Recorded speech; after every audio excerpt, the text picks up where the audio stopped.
the mighty and resilient Merrimack River, carving through the communities of our great region. My name is Linda Lorden, proud president of Merrimack County Savings Bank, and like the river that serves as our namesake, we're a constant yet ever-changing presence. Because to us, it's bigger than banking. It's about powering communities and putting people first. It's about knowing where you came from and where you're going. That's Merrimack style. Visit us at themerrimack.com. The views and opinions expressed by A Little Bit Culty are those of the hosts and do not necessarily reflect the official policy or position of the podcast. No, they don't. Any of the ridiculously thought-provoking content provided by our guests, bloggers, sponsors, or authors are of their opinion and are not intended to malign any religion, group, club, organization, business, individual, anyone, or anything. Also, we're not doctors, psychologists, or Her Supreme Holiness Gwyneth Paltrow. Goop. We're just two mortals trying to make a gluten-free, holistically helpful podcast that helps, informs, and entertains, and maybe moisturizes. Silky, silky smooth.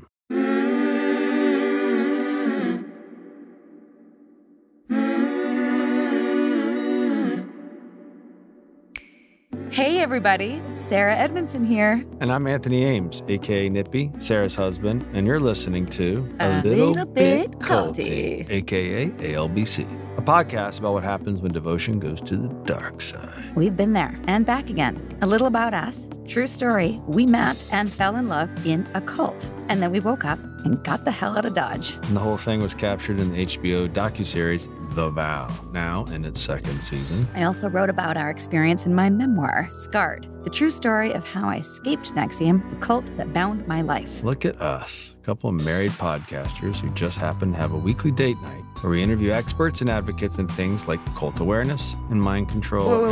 Wait. This does not count toward date night, babe. We got to schedule that. That's separate. So it's 2 days we got to hang out? We do this podcast thing because we learned a lot on our exit ramp out of NXIVM. Still on that journey, and we want to pay the lessons forward with the help of other cult survivors and whistleblowers. We know all too well that culty things happen. It happens to people every day across every walk of life. So join us each week to tackle these culty dynamics, everywhere from online dating to mega churches and multi-level marketing. This stuff really is everywhere. The cultiverse just keeps on expanding, and so are we. Welcome to Season 5 of A Little Bit Culty, serving cult content and word salads weekly on your favorite podcast platforms. Learn more at alittlebitculty.com. Sinking down to the depths of the ocean, hanging on to the wind of my love. If I let go of it all, I could leave, but I know I won't. Welcome back, everybody. Welcome back. Guys, we're so excited because I have to stop using the word excited. I'm so jazzed, super jazzed, super pumped.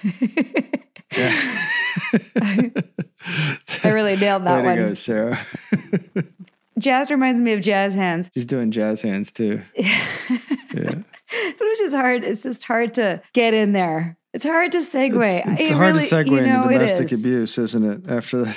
Coercive control, which is a word that we've been using a lot since we started this podcast, but we realized we actually hadn't talked about like what it actually means. This podcast should have been on our first season. It really should have been on the first season. So our apologies, it's taken us this long. But our guest today is talking about coercive control, and that is her expertise. Also, domestic abuse. Domestic abuse has become a pretty commonplace topic, which is both good and bad, because domestic abuse, any form of abuse, is terrible. We talk about it because it's prevalent, but conversations around domestic abuse is positive, and perhaps a more recent occurrence than one might think, or historically, the topic's been somewhat hush-hush because of gaslighting. Have you heard about gaslighting lately? Yes, the number one looked up word in Merriam-Webster's dictionary. I blame you, sir. Thanks.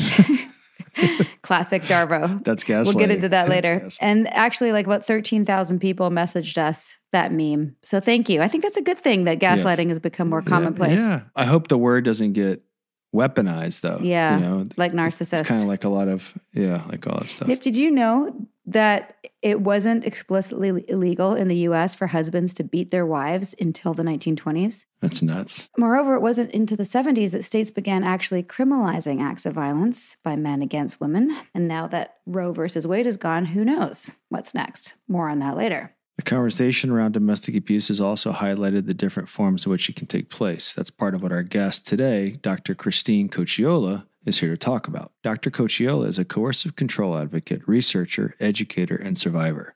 She's currently a college professor teaching social work at the Connecticut College System, as well as an adjunct instructor at NYU. She is the creator of the Protective Parenting Program, which specializes in helping mothers in healing their children when the kids are victims of coercive control. So what exactly is coercive control and how does it play out? Luckily, Dr. Cocchiola is here to enlighten us. Without further ado, enjoy.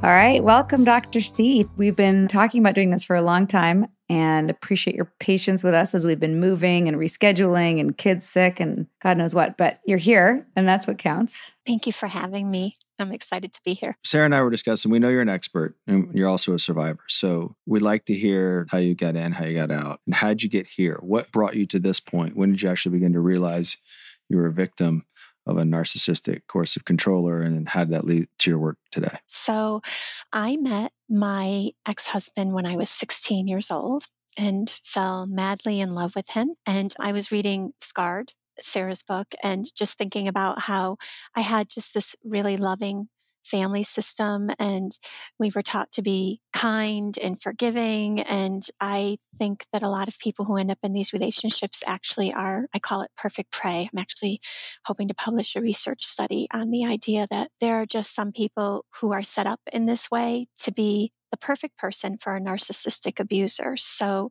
I was with my ex-husband for 27 years. I hadn't really dated anyone else and was in love with him. He was in love with me. Oh my gosh. Like when I look back now, there was just so much immediate love. I was put on a pedestal. I was everything to him. And we dated for 7 years and had an idyllic wedding.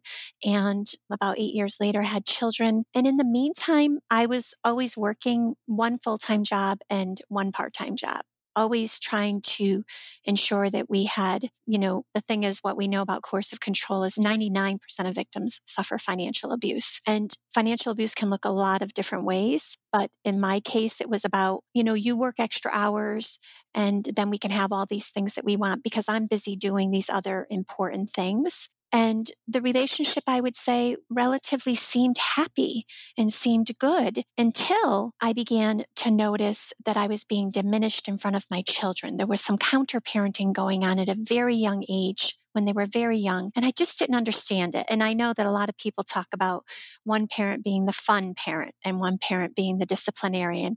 And I kind of chalked a lot of that up to that normal conversation that people have, but it kept getting worse. And I should mention that at the age of 19, I began becoming a social justice advocate. I became a certified domestic violence, sexual assault crisis counselor. I was very interested in child welfare and domestic violence. And I still continue that work today. And I guess what I would say is that even though there were all of these little tiny nuanced behaviors, as someone working in the field, teaching on the power and control wheel every single semester in my social work classes. I teach college classes full time and never really recognizing that this could be going on in my own home. And I think that when we think about these abusers, of course, there's a spectrum.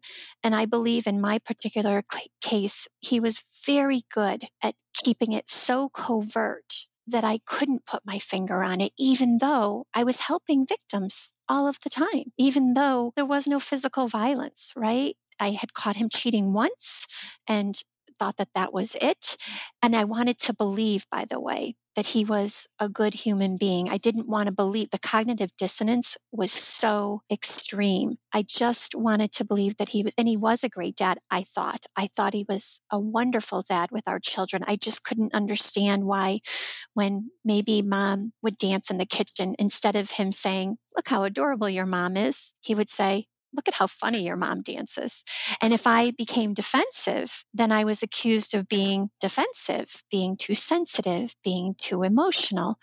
And I learned very quickly to not dance. I learned very quickly to not be argumentative if I disagreed with something he said. So what I talk about in the research study I did is that victims learn very quickly that they either leave if they think they actually know something is wrong, or that their boundaries have to keep getting closed in on them, that they cannot retain the boundaries that would be healthy. And so, to cliff note this a little bit, I think I had a couple of aha moments. One day I was teaching in class the power and control wheel, had been doing it for like 15 years at that point, and just had this moment of, wow, it's not physical, but is there psychological abuse going on? Is there manipulation and gaslighting going on that I'm not noticing? There was that. And then what I recognized at the end of the relationship is that if I didn't leave, the counter parenting was so significant.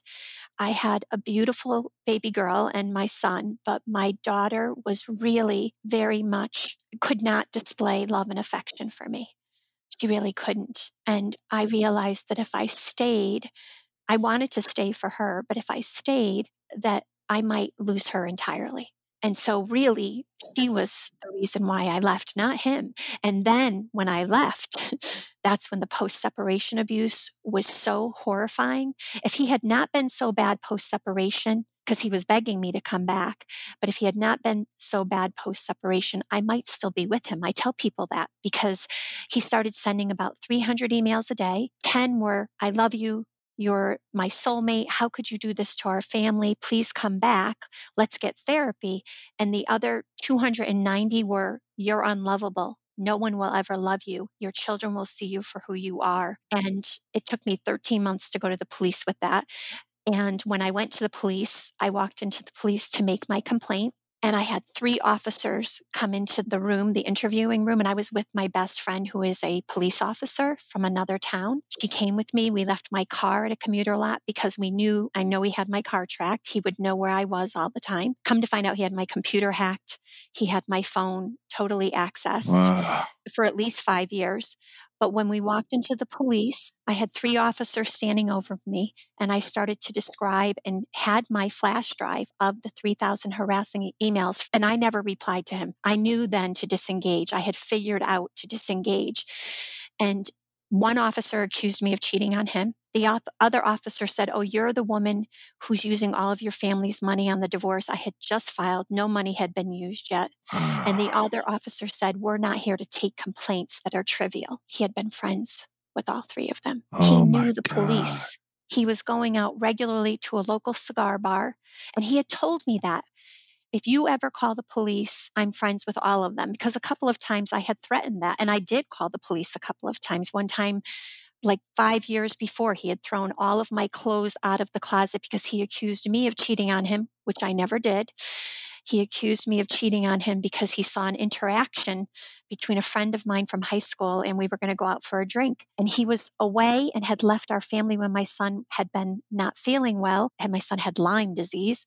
And he had seen this interaction. And in the interaction, I clearly state, I would never cheat on my husband. If this is totally platonic, I'm happy to go out and get a drink with you. And that was how it was left in the chat.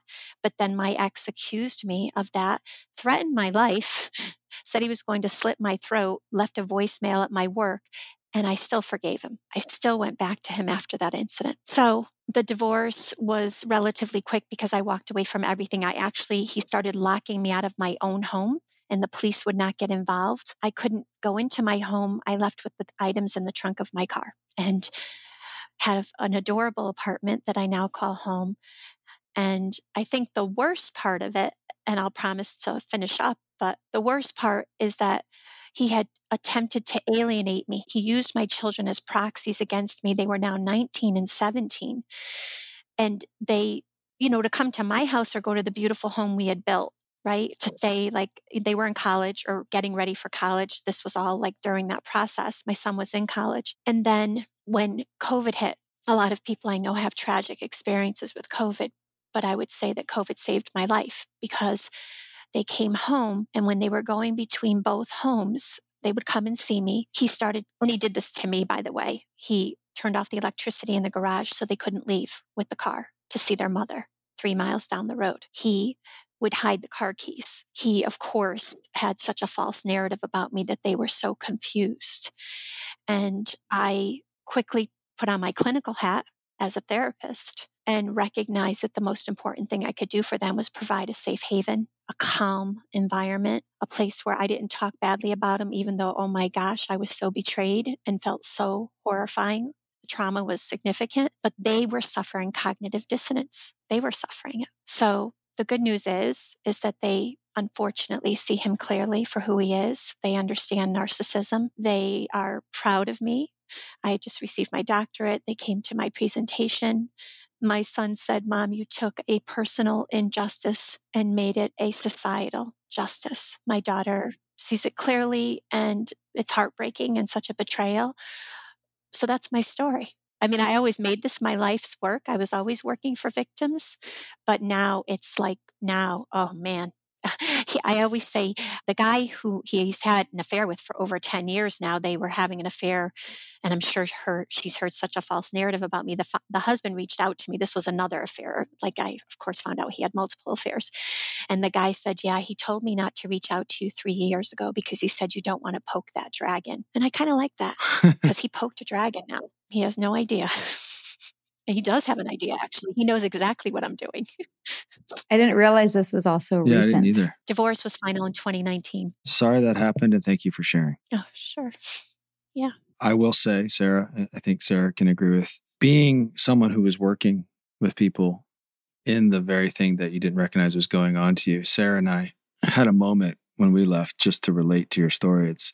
We could tell when everyone was in a cult or in something coercive ourselves, and we would actually arrogantly roll our eyes at what they were doing, like if it was another program or something like that. Meanwhile, we were probably in one of the more abusive ones, which I think is a testament to cognitive dissonance that you speak to, and just how hidden it can be.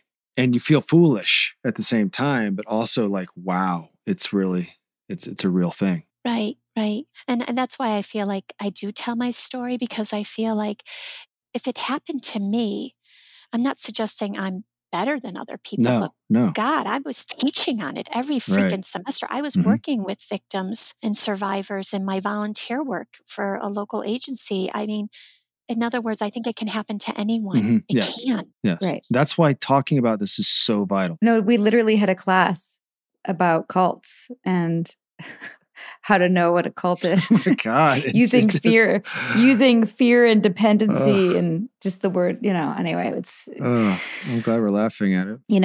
We actually recorded an episode with Diane Dirks about parental alienation. Is she on your radar? She's not. Okay. Yeah, there's a lot of divisiveness in the field about the term parental alienation. So, okay. Yeah, and that doesn't mean she's not doing fantastic work.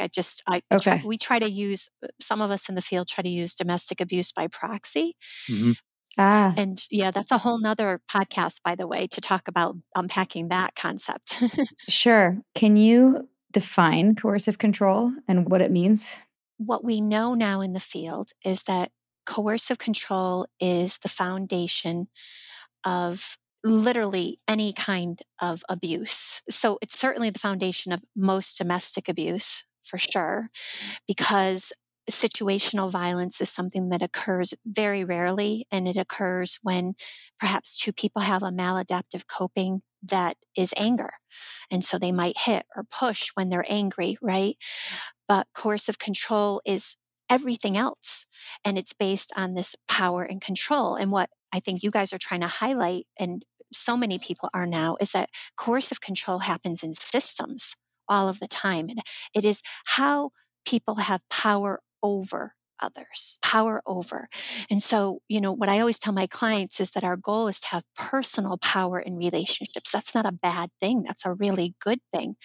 But when there's inequality in a relationship, and we see this, of course, with things like racism, like this is an example of coercive control. And so what we know is that it's often non-physical, and that it is a psychological harm. And actually in the field, there's a lot of research that talks about it as psychological maltreatment, not even just psychological abuse, because psychological abuse actually means something that is overt, something that we can see. And neglect, like when we think about child abuse, right? Neglect is usually something that we can't see. And we call it an act of omission because someone didn't actually supposedly, by the way, intend to harm someone, where abuse is usually intentional.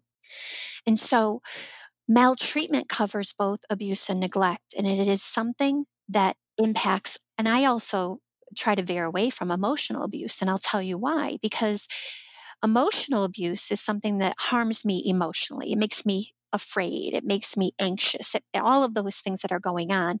But psychological, when we use that term, it actually encompasses trauma on the brain. So it not only impacts my anxiety level, my fears, my sadness, those things, but it also, we know, is actually changing the brain. Like literally the organ of the brain is changing. That's fascinating. And so, yeah, I mean, it truly is remarkable when we, and I'll just segue for a moment into this whole idea, which is really my area of focus, is the impact on children, right? So when children are coercively controlled, how the developing, like you guys went into this horrible experience, but you were both adults when you went into it. Imagine a child and the developing brain actually being put into that kind of circumstance, and how much trauma and long-standing impact that has. So this psychological maltreatment or abuse, as a lot of people call it, is the gaslighting, is manipulation, intimidation, isolation, threatening behavior, diminishing you as a person, taking away your autonomy. Dr. Evan Stark calls it unknowing what we know. Isn't that so true? Yeah. I got chills when you say that. And everything you just said, in case our audience hasn't connected the dots yet, but all those things are the same thing that a cult leader does. Exactly. Cult of one. Trauma on the brain. Yes. And unknowing what we know. It's like that's exactly like we've always called it dismantling our intuition, that we felt our intuition got dismantled. Yeah, it puts a lot of valuable language to things that a lot of people don't have language for. Yeah, it truly is about like linguistically connecting people to their experiences. So he has another great quote that I'll share with you. It's like carpenter ants in a house, slowly devouring. Like you don't even know it's going on. You don't even see it. You don't hear it. You don't see it. You don't know it's going on. But then the foundation falls. So it's a stripping away of your autonomy. And that happens, of course, in domestic violence, where one person has a position of power over you. That is exactly what happened in my situation, just slowly eroding away. And I don't even like to say self-esteem, because frankly, I had great self-esteem in my career. It's a great distinction. Yeah. So some people may have some self-worth issues. That's certainly true. And I always say self-worth is a continuum. Listen, I may have low self-esteem in a crowd, maybe, but not in my like work in a classroom or something, which I don't have low self-esteem in a crowd, by the way, pretty social. But anyway, the point is that it's a continuum and it's not a blanket effect. But these abusers are actually just taking away our ability to know who we really are. Who am I? I no longer know. I think I'm a bad mother, or I think that I need to really enhance my, maybe in your case, acting skills or creative skills or whatever it is, instead of actually knowing who we are anymore. And that's exactly their goal. This is the golden age of cult recovery. The more we speak up and share our stories, the more we realize we are not alone. Your voice and your story can empower others. This is Sarah, and I'm proud to be a founding collaborator of the #IGotOut movement. Learn more at igotout.org.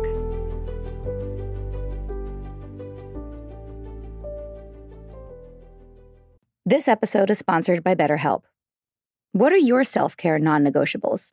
Maybe you never skip leg day or never miss yoga. Maybe it's getting 8 hours of sleep. I mean, that's my personal and everyone's dream, isn't it?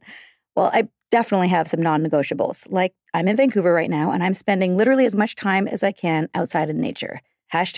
#cold pools, #crushing it. Nature is a non-negotiable. Not enough time in the fresh air and the trees around me, and I start to feel not great, not myself, not grounded. Therapy day is a bit like my nature walks. I try to not miss it, and I know I'm just going to feel so much better all around if I make it a priority. I get so much out of it. It helps me put my worries and anxieties in their rightful place and helps me clear my mind so I can focus on what I really need and sometimes what I don't need. Like, I don't need to be overbooking myself just because I hate to say no to people. You know what I mean? Thanks, therapy. Thanks for helping me see that. And if you're thinking of starting therapy, give BetterHelp a try. It's entirely online, designed to be convenient, flexible, and suited to your schedule. Just fill out a brief questionnaire and get matched with a licensed therapist and switch therapists anytime for no additional charge. Look, even when we know what makes us happy, it's hard to make time for it. But when you feel like you have no time for yourself, non-negotiables like therapy are more important than ever. Never skip therapy day with BetterHelp. Visit betterhelp.com/culty today to get 10% off your first month. That's BetterHelp, HELP.com/culty. Meals bring people together, but for many families, providing their next meal can be a challenge. You can help by participating in Macy's annual Feeding the Hungry food drive. All proceeds go toward local food banks and families. Now through January 31st, you can purchase an icon in-store or online, or watch out for the blue Feeding the Hungry shelf tags, where a portion of your purchase will be donated to local pantries. Together, we can combat hunger in our local communities at Macy's. Would you argue that knowing who you are is sometimes hingent on being connected to them or through their filter? Yeah.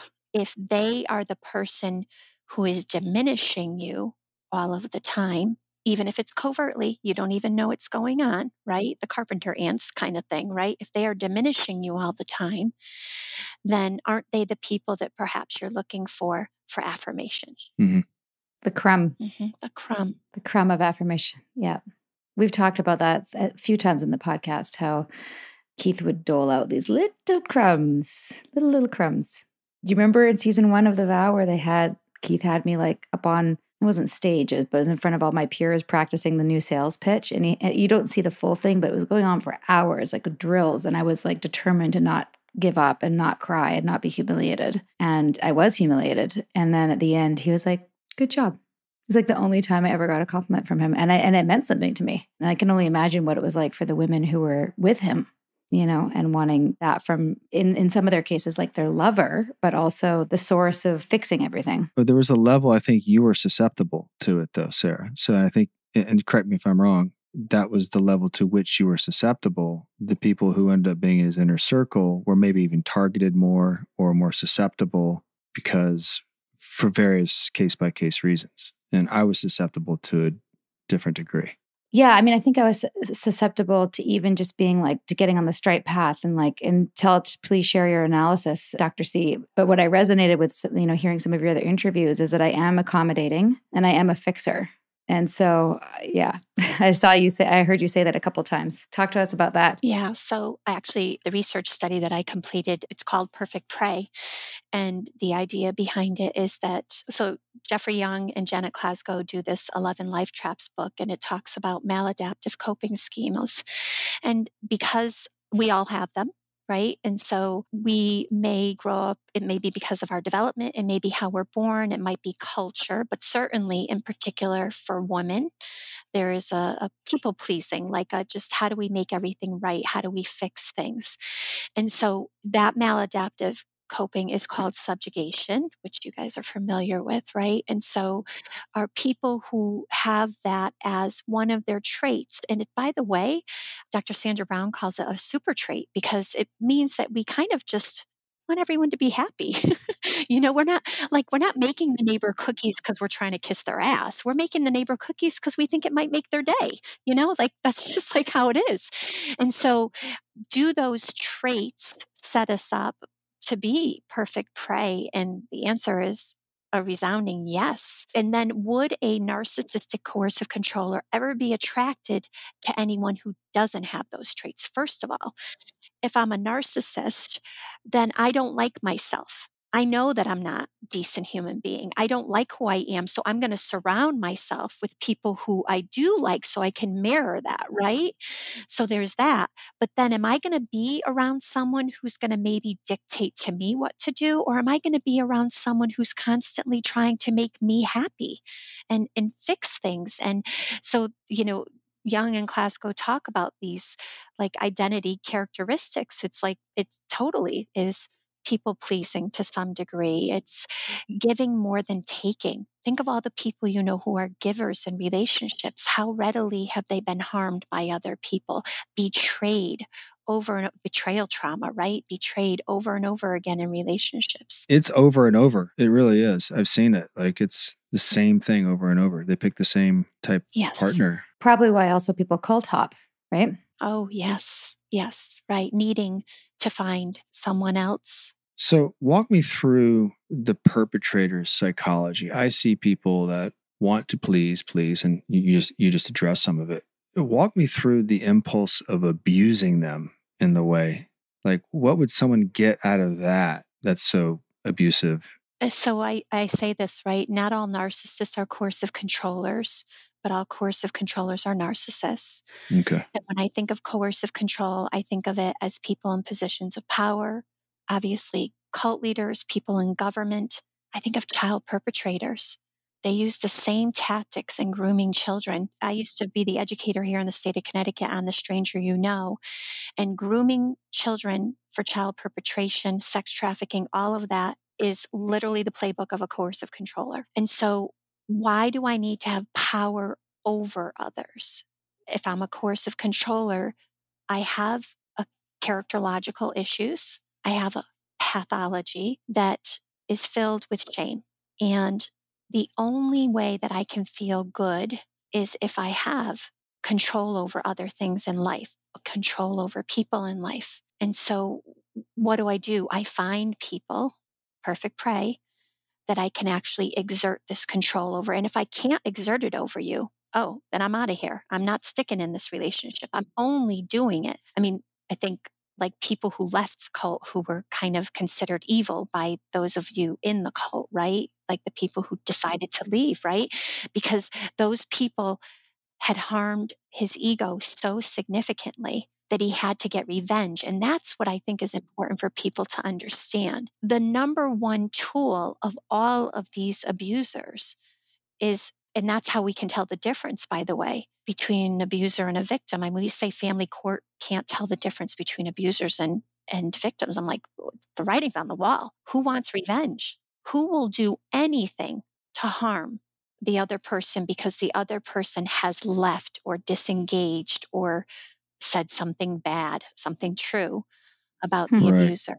Because that shame is something that I, as an abuser, that I cannot live with. I cannot live with that shame. So I have to retaliate. That makes sense. Well, in our scenario, the legal system was abused to scratch that itch. And Keith, and in fact, there's a very powerful moment in season 2 of The Vow where Keith says, "Shame on you," and that's to Sarah for revealing this. Shame on the women who left. Shame on the women who broke their secret, broke their vows. You saying shame, and we can get into shame and what that means if we want, but even just the term shame, if shame is the prime motivator for these perpetrators, then they must think it would be the prime deterrent for us to keep doing what we're doing. Not the case. We're not governed by shame. I mean, we felt it.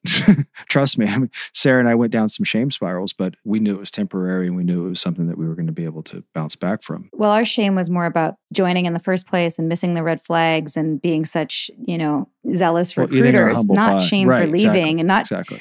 not shame for breaking my vow of secrecy, not shame for blowing the whistle. No. Well, I think he thought that would keep you in control, but it didn't, right? No, just like he thought that branding me would lock Right. me down. Which was an attempt to shame you, though, wouldn't you say? Yeah. Yeah. Dr. C, you go. Well, I guess I was just going to say that the reality is that he wanted, of course, for you to feel shame, and that's, we call it entrapment. So if I can trap you in a relationship by making you feel that you're relying on me, like in other words, that I'm going to, if I say that you're bad, then you're going to stay. This is what abusers do all the time in intimate partner relationships, right? And so the idea is to make you believe that you are bad. And that's what he did, is he made you believe that other people were bad for going against him and that you would be bad if you went against him. But I guess going back to you having shame about not seeing any of the red flags until later, they're so good at this game. It's a game of chess. They are so good at it that I think that the more that we expose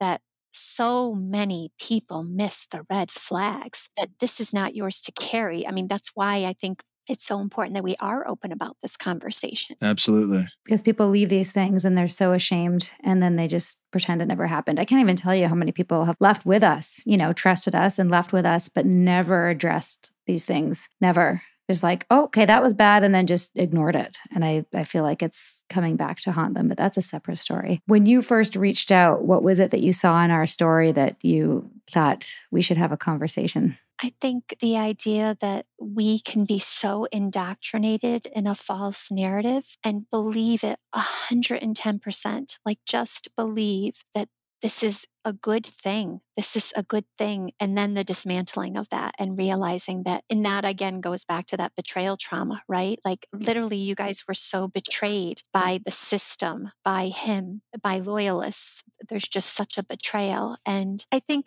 going back to your shame conversation, some people say to me, why are you so open about it?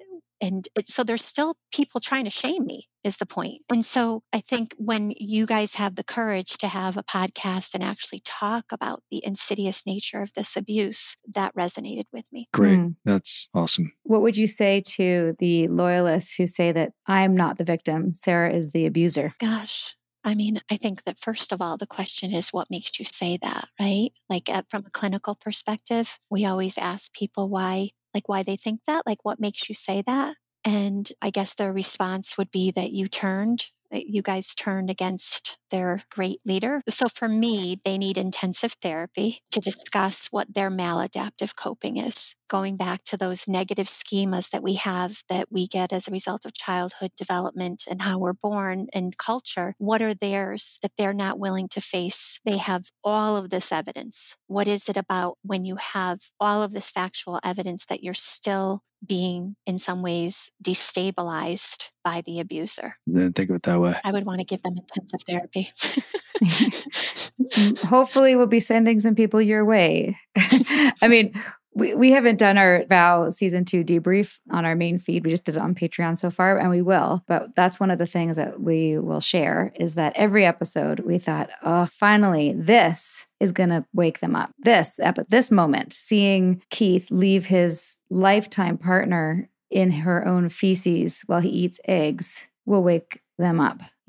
All these points. No, I don't see a crime. He's just a bad boyfriend. Wow, this is a very false narrative. Why did they show this part? I think at this point they've dismissed the process of accountability, not the content points. They don't address the content points of anything. They just address the messenger and the process. They go, no, they're all, and they have to discredit that because if they actually listen, they have to take responsibility for their own trauma. And at this point, it's kind of a revenge movement more than it is about anything on that. What's your take? Yeah, I guess I would say that at some point it becomes too painful. The pain to acknowledge that they are wrong or that he is bad is so painful that they can't. Like we see that all the time in domestic abuse too, right? People stay simply because they can't actually rationalize in their head and that the person is that bad. And that certainly goes the case for the loyalists. I mean, really, some of the things that they've said and the way they've diminished his behaviors.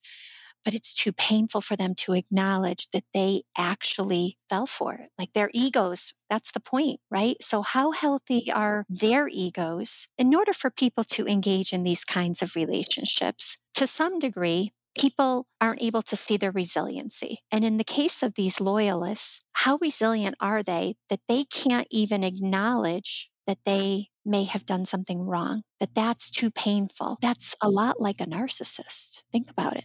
Narcissists can never admit they do anything wrong. They can never acknowledge that they've made a mistake. And so is it that some of these people who are so loyal actually have some of these tendencies where they can't admit because that's too painful? Is that related to them being ego compromised in some way? In NXIVM, we called it pride issues. I remember you, in our conversation, you used the term ego resilient. What does that mean? Yeah. So Dr. Bruce Perry does some wonderful work, and there's a Harvard study. And what it talks about is that we're all, think about a seesaw, and the fulcrum in the middle of the seesaw, the little triangle, and it goes on either side, that we're all born a little more ego compromised or a little more ego resilient. And based on our development, based on our surroundings, our environment, that's going to be enhanced or that's going to be marginalized. So for someone like Keith, maybe born ego compromised, maybe, and then grew up in a home. There was no ego resiliency fostered,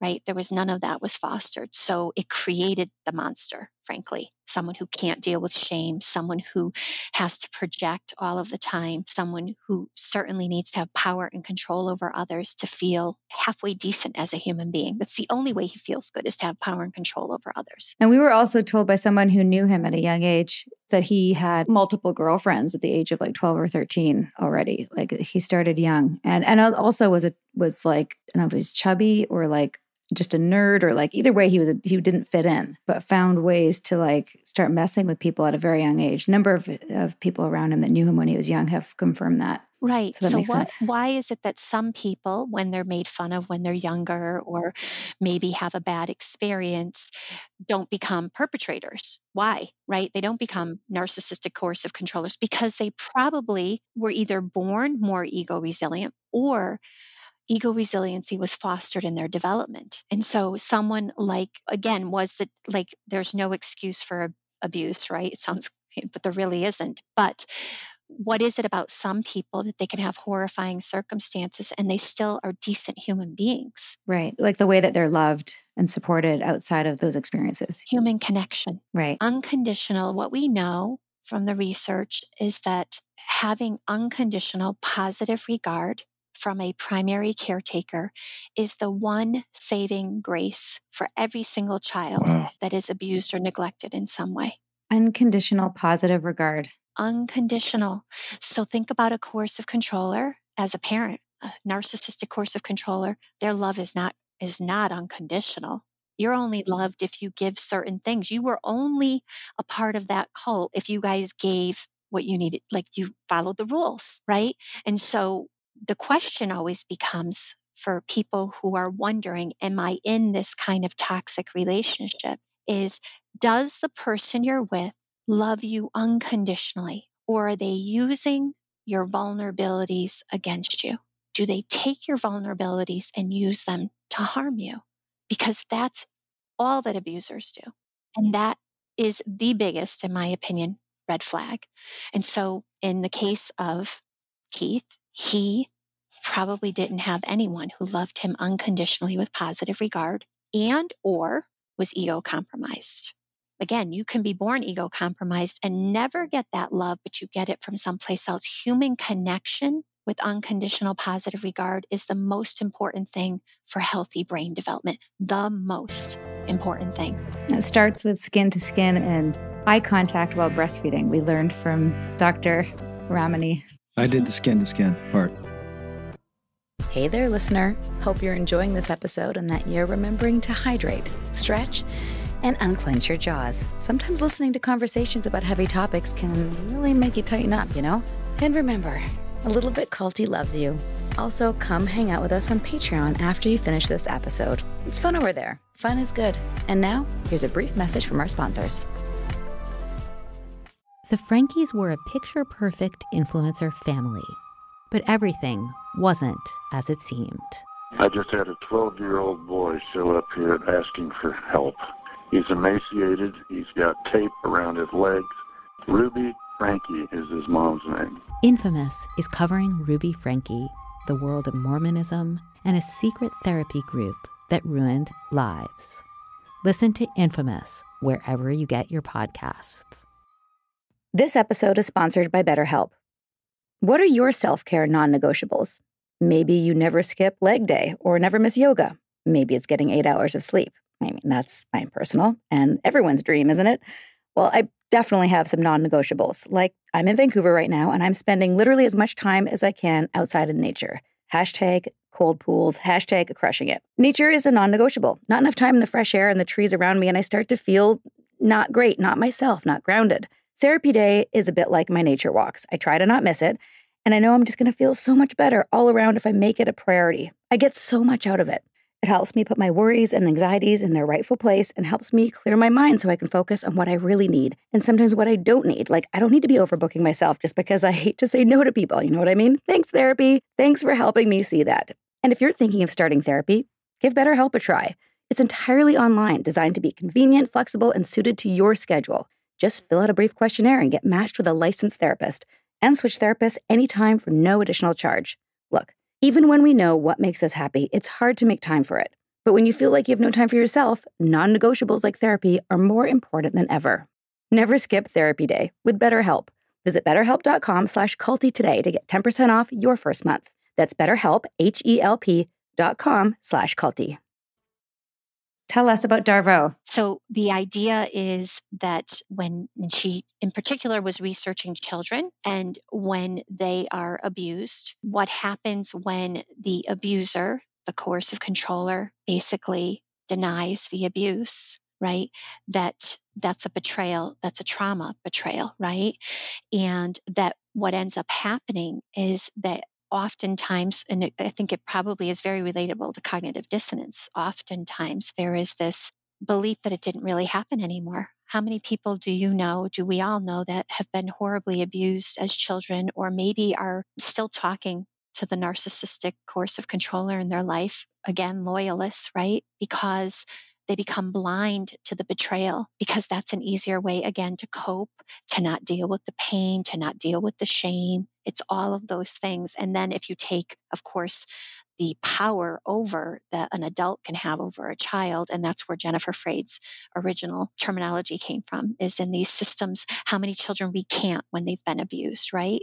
And so we become betrayed by the trauma of the coercive controller. And they're experts at it. They are experts at Yeah. it. So I imagine, and I'm just trying to put my mind in the mind of one of these people. They probably know by looking at certain people, because I'm thinking of like the profiles of some of the people that were in Key Center Circle, and they have a lot of consistencies to them. And I'm just Perfect prey. And he must know, like, when he's losing them, when he's keeping them, he must know how to play it like a chessboard, right? Exactly. Those, again, giving characteristics, accommodating. It's just scary to know there's people out there like that and that are playing that game while you're interfacing in a kind of regular relationship, and they're scheming to do that. And it's that covert. Sure. And I'm pissed. Do you know what I mean? Well, I think you bring up an important point. I think that there are more people like this than we know. They are the most, I think, dangerous people on the planet. They are who is harming our children. They are in charge of, sex trafficking, and they are the people in control. They are doing all of these harms on humanity, and we're not talking about it enough. On that line, but the actual question was, where do you see coercive control most in the world, and where is it most concerning? Gosh, where do I see it most in the world? I think it's everywhere. I think that's the problem. I think that, when Evan Stark originally came up with he didn't, Biderman did, of course, in the 1950s, came up with the term coercive control. And when it was determined that prisoners of war would actually align with their abusers, and he did the Biderman report. I mean, the reality is that this is happening everywhere. It's happening in systems. In social work, we call it on the macro level. It's happening like in policy and governments. It's happening everywhere. It's happening in the meso level in between. It's happening in family court. It's happening in communities. It's happening in churches. It's happening in cults. And it's happening in intimate partner relationships. It's happening everywhere. And like when you think about people in positions of power, it's a lot of people in positions of power. I know. Which is scary. Okay, so if we can agree that that's the optics, right? And I think we can. The solution looks like what? Because I don't think you can enforce, you can't use laws. It's starting to. Coercive control is starting to get into the legal system, right? 5 out of the 50 states. It still doesn't get to the root cause of it. So it's got to be something. And if the solution is the human interaction part that you talk about, how could you get something in legislation or something like that? I mean, enforcing compassion doesn't really, kind of non sequiturs. What is the solution? I guess short question. First, let's talk about the legal. It's not the solution, but it will, I think, sway people if it is illegal, because up until I think I read one of your things that 5 out of the 50 states have nothing in coercive control in the legal system, but 5 states do. That would be part of the solution, right? Right. So to be clear, in the United States, we have 5 states that codified coercive control as a form of domestic violence. Got it. So that means that if I don't have a bruise, and I have 3,000 harassing, threatening emails, that I could actually get him charged for domestic violence. Prior to 2021 in the state of Connecticut, you couldn't do that. So there's now 5 states that actually look at non-physical violence, which is a start.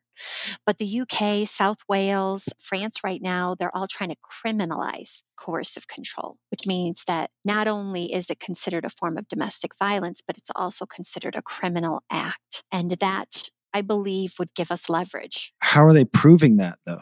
Yeah. So, like, if you had 3,000 harassing, threatening emails, right, that would be proof.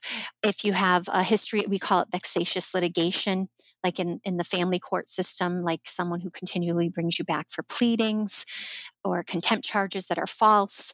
So, there's that aspect of it. But how do we do this? Well, I'm going to return back to, so I actually created a program at the college where I teach, where it's called Intimate Partner Violence, Sexual Assault Prevention. But I have one of my workshops is called Where is Your Line? Because the reality is that if we don't start talking with young children about boundaries and what's healthy and unhealthy in relationships, whether it's related to sexual coercion, physical coercion, psychological coercion, these are all coercive tactics.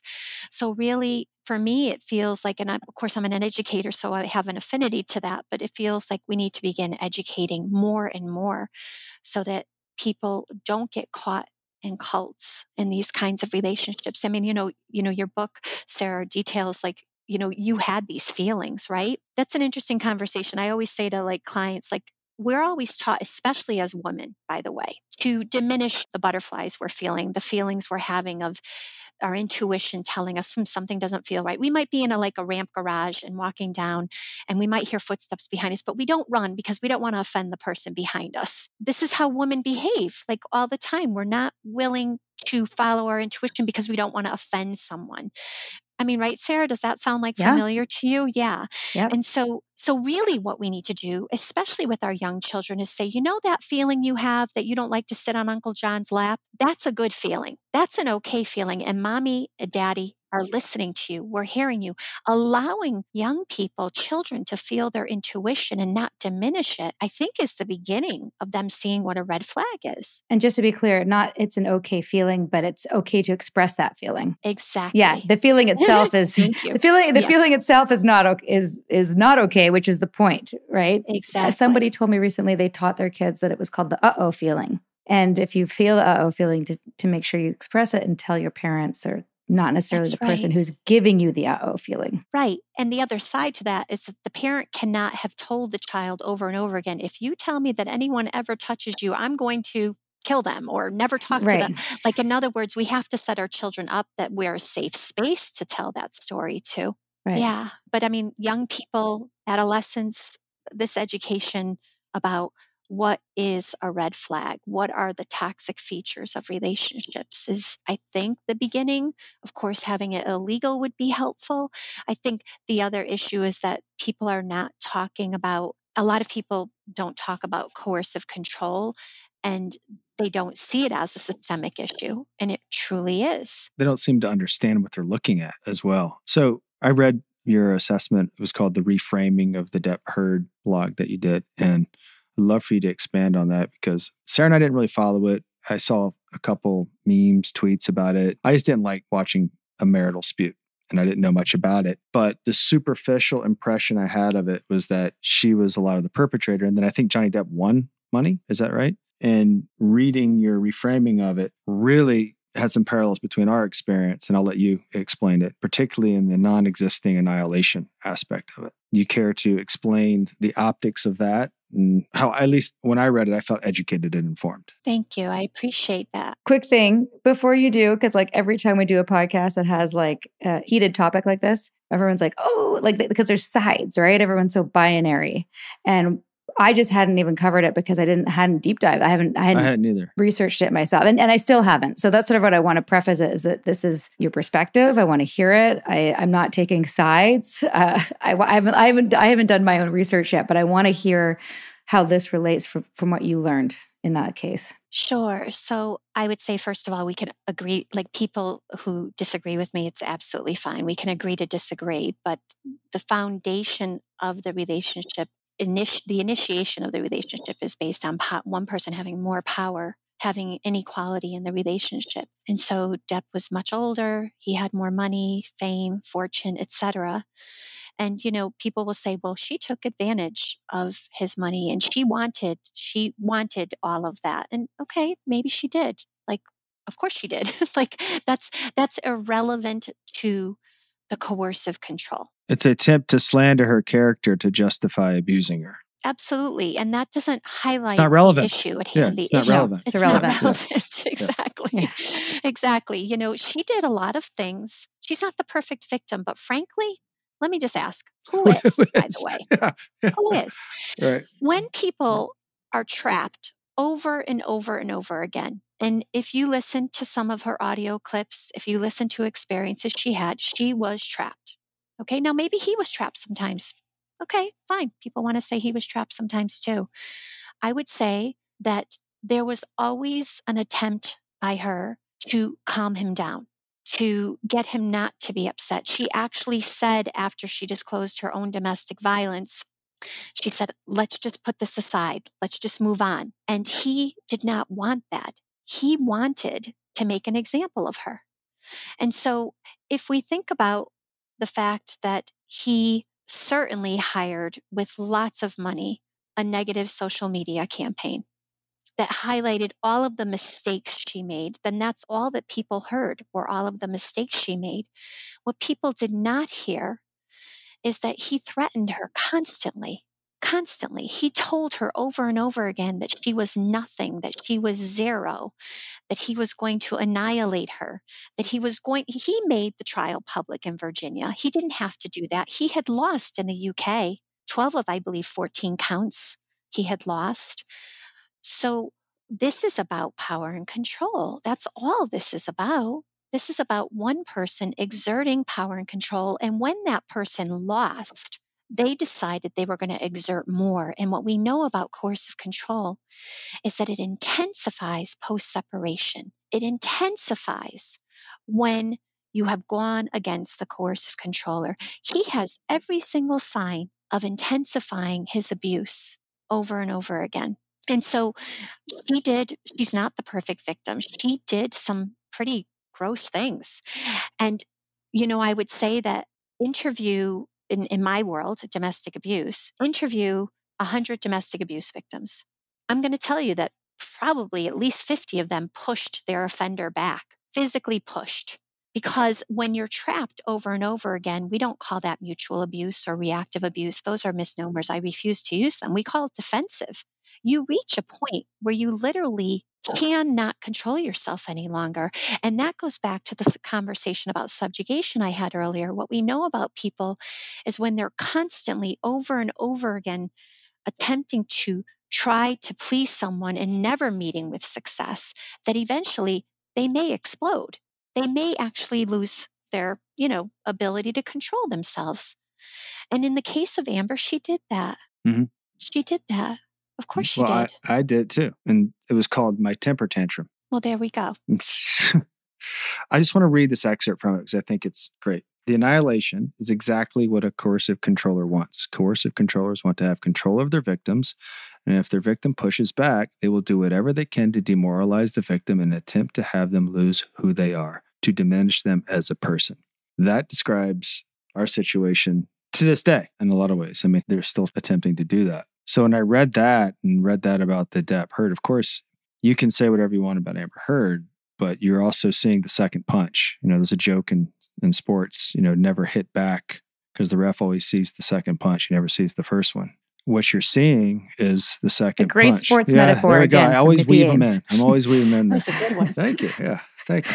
That one I understand. Yeah, so there you go. So anyway, I just thought when I read that, because I hadn't gotten a strong sense of the case. And by the time it's on a Twitter feed or something like that, it's been politicized and polarized. So, but to hear that description of it was personal to me. So thank you for that. Yeah. And I think that that's what people need to realize is that is literally what every coercive controller does. It's a playbook. Listen, everybody's story is slightly different. We all have different nuances of our story, but the playbook is the same. I'm using a sports metaphor right there, by the way. Thank you. Thank you. They're Literally, contagious. yes. Yeah.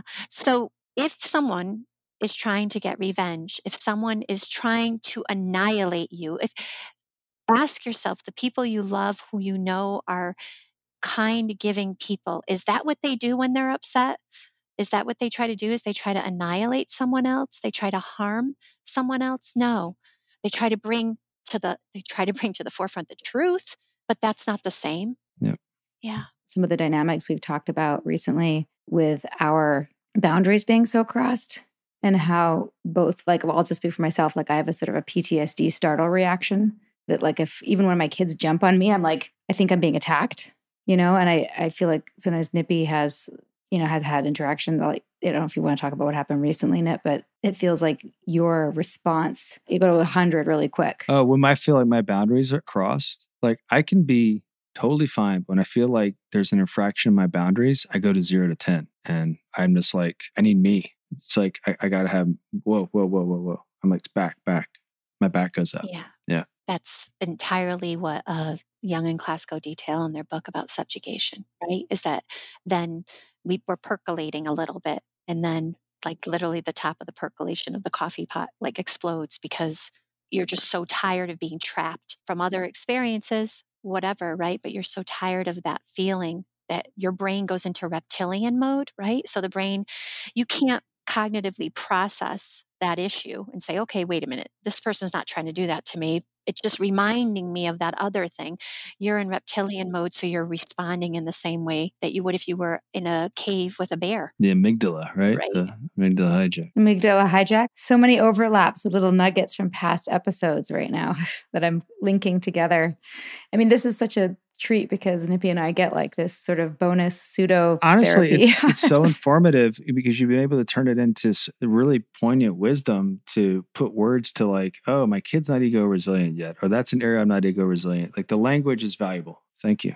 Thank you. Is there anything that you feel that we missed that you want to share, but in terms of what you're doing now or what you want our audience to know?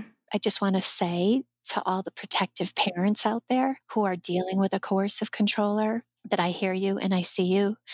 It's so painful what happens to our children by a narcissistic coercive controller. It makes me tear up, that you are not alone. And that I would say that your children, that attachment that children have to their protective parent, it never goes away. The coercive controller's goal is to fracture it, and he or she is working double time to do that, but it's always there. And I say to protective parents, I want you to just hold tight to that. Like I actually use the analogy that protective parents are in this lifeboat in the stormy seas of the coercive controller, and that just keep that lifeboat there and be ready. So my heart just goes out to those parents. It's so heartbreaking when your children have been turned against you. I'd offer that same lifeboat analogy to any one of our listeners, because many people are listening because they have friends or loved ones in cults or coercive relationships of any kind. So same lifeboat metaphor is offered. Thank you. And we're going to put a link to your resource page on our show notes. So appreciate you taking the time to explain these things to us and have such a frank conversation, and also to share your story, which is so heartbreaking, but also so inspiring that you've turned it into wisdom. this path of I got wisdom hope today. and wisdom for other people. Well, thank you. Thank you so much. You guys are doing amazing work. Appreciate it. Let's keep elevating the conversation. Absolutely. Absolutely.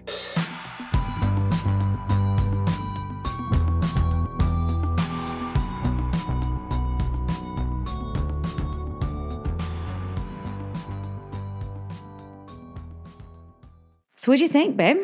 I just had a lot of knowledge dropped on me. I love it when people have thought about, evolved their own trauma where they can then inform other people. And I felt informed and I felt educated by her story, her experience, and with the work that she's doing now. Definitely a through line in this series. Yeah, I love that she saw our story and saw that we had some congruencies. And I love that those are the conversations we're having as a result. Think of us doing the same. Yeah.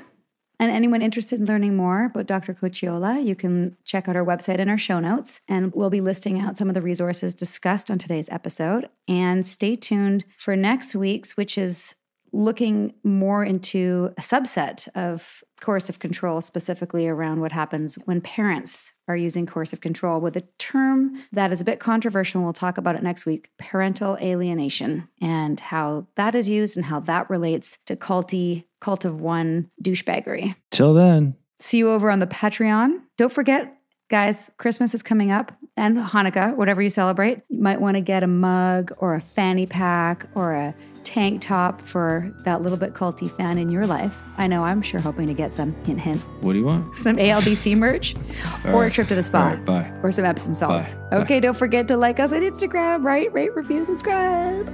All those things. We love you guys. Bye. Sinking down to the depths of the ocean.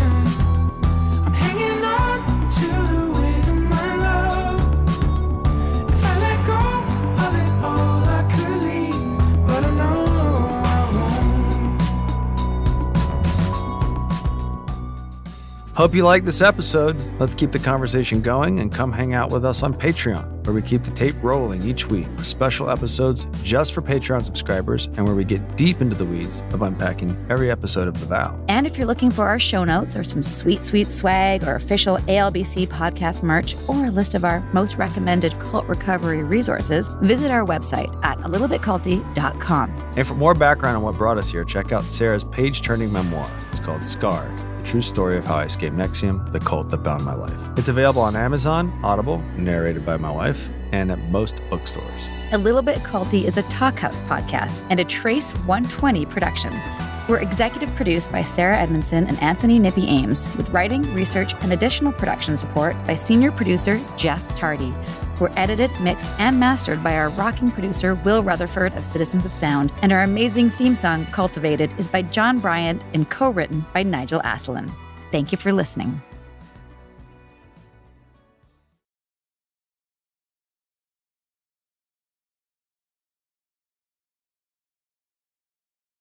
So have you Exactly. ever done a show in PVC? Yeah, man. I did a tour in PVC and I regret it a little bit. I do, man. I regret it a little bit because I was just like, it wasn't very flattering on the top and then my knob was showing the whole time. Moving right along. Anyway, moving along. Mum's like, I don't want to talk about your knob. I don't want to talk about your Not right now. Not right now. I'll do it after the cameras are off. So yes, you will. Billboard chart-topping singer and songwriter Youngblood joins the Osbournes podcast. Listen now wherever you get podcasts